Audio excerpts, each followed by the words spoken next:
Hello, this is Ken Tomko with T2 Asset Management doing our monthly video of what's going on in the markets and what we're doing in some portfolios, what we're looking at. As always, please don't use these videos for trading purposes. They are for information only. We start here with the weekly chart of the S&P 500. Each one of these candlesticks will give us a week's trading in the S&P 500, and it goes back to just about the start of 2019 here, all the way on the left. And you can see as we had the run up post, there's the COVID sell off and the run up after it as the money flowed into the stock market from the Federal Reserve and the US government. And then as interest rates started to tighten in 22, we had a bear market. You see, it was very choppy, had some rallies in the middle of it, but bear market nonetheless, a pretty poor year in the markets in 2022. And then now, as we're starting to see that the Fed may have been bottoming in terms of raising rates, now the market is starting to peek its head up again. You can see here from the beginning of 2022 to 23, we were in a bit of a sideways motion here, and now it seems to have resolved itself into going higher. So we're hoping that's going to last, and we did break through some significant overhead resistance, as you can see here, right around 42.50. So the market, on the weekly sense, the big picture is in an uptrend at the moment. If we go down to daily charts, see it in a little more detail. This gives us about the last 2 years trading in the markets. We can see the very choppy nature there of 2022 and the sideways motion that I described that we got into here for about a year and a half. And now the rally that's been ensuing since the bottom here around March of this year. And finds the market up 15 some percent for the year. We did get in and get invested because we don't argue with the markets. We just, despite all the talk of what had been going on, the recession, everything that was coming, everybody's saying that on TV. What we're seeing is markets telling us that we can get some gains here, and so we've been doing that. And it's been quite a nice 3 months there. We come down in here to a little more detail. This is the 2-hour chart of the S&P 500. And you can see the channel that we had been running up in here through May, June, July. It did just break in recent weeks, but not too poorly. It's tried a couple times to move downward. It's not at a heavy amount of downward action, but some causes maybe look to lighten up a few things as it broke down here, because you don't want to give away these gains from the last couple of months. But nothing too scary has happened yet. If we look at some of the internal measures, these are this top one is the percentage of the S&P 500 that's in an uptrend, and right now it's at 69%. We had got up to about 80. And as you can see here, back in March, when we were hitting lows is at 25%. So this is all a very good sign, and it shows us that a lot of the percentage of the S&P 500 is supporting this rally. What you don't want to see is when it's just a few stocks are really leading the way, and that has happened in the past. But right now we've got a good number. Almost 70% of the market is in an uptrend here. If we look, the next one down is the advanced decline line on the New York Stock Exchange, and that also is looks a little bit flat for the year, but is in a bit of an uptrend here, and so nothing that we're looking at that's too concerning. And the bottom one here, this is the VIX, the Volatility Index, and you can see right now it's at about 15.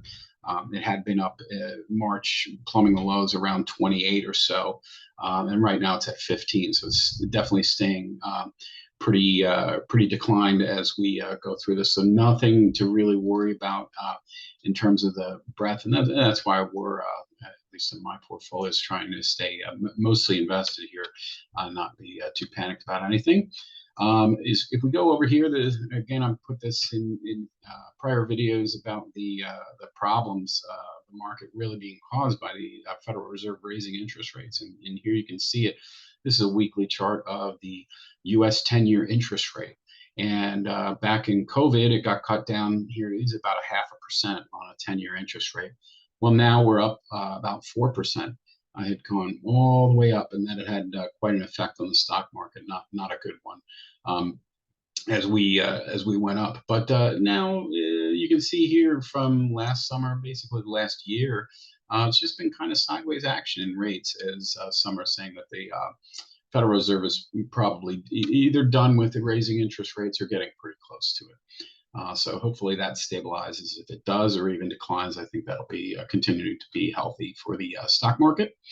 Come over here to some of our economic data. We go to Trading Economics. It's a great website. It has a lot of this information on here. For the U.S., GDP growth rate 2.4, so it's still solid. These aren't great numbers, not fantastic, but still solid, as I've said in prior videos. Non-farm payrolls, jobs. We're not exactly losing jobs here. We're still gaining them, so it's okay.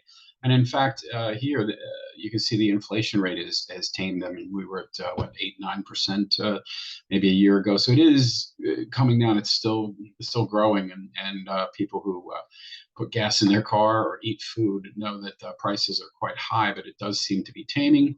The other one I like to look at is retail sales. Not great.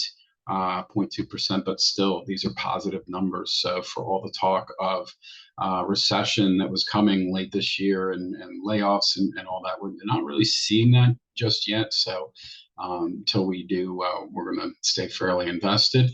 And then if we look here at the earnings estimate for forward estimate for the S&P 500, this is analysts' best guess of what's going on with earnings in the S&P. Even with the talk of the slowdown, you can see that the numbers are hitting. If we come here to a 10-year, we're all-time high earnings on the S&P 500 is what analysts are saying. So really, to think there's some giant market crash, it's not really showing up in the data yet. Not that something couldn't happen, but not seeing it just yet. And finally, in terms of valuation on the market, this is the price earnings ratio on the S&P 500.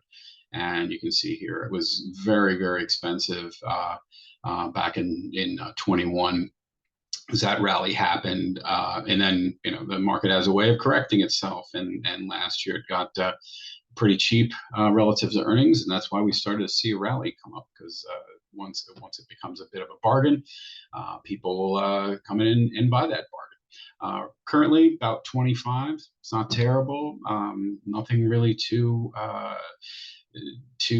concerning there. So for the time being, if we again go back to the big picture here, we did have a bear market last year, and we're rallying out of that hole now. And likely, I mean, sure does look to me like we're going to come up here and test that high. Which would be great for everybody. It's nice to see some dollars getting added to accounts this year rather than going the other way. And but we're always watching, and if the market should start to pull back here, said personally in my portfolios, as we did break here, we took a little bit off, but not much, about 15%. So staying very invested, not too much concern as of yet. So for the time being, again, big uptrend going, and nice to keep that continuing, and we'll talk about it at the next update. So I hope this was helpful and informative. And if you'd like to hear more about what we're doing in our portfolios, obviously reach out anytime. Till then, we'll see you at the next update, and thanks so much.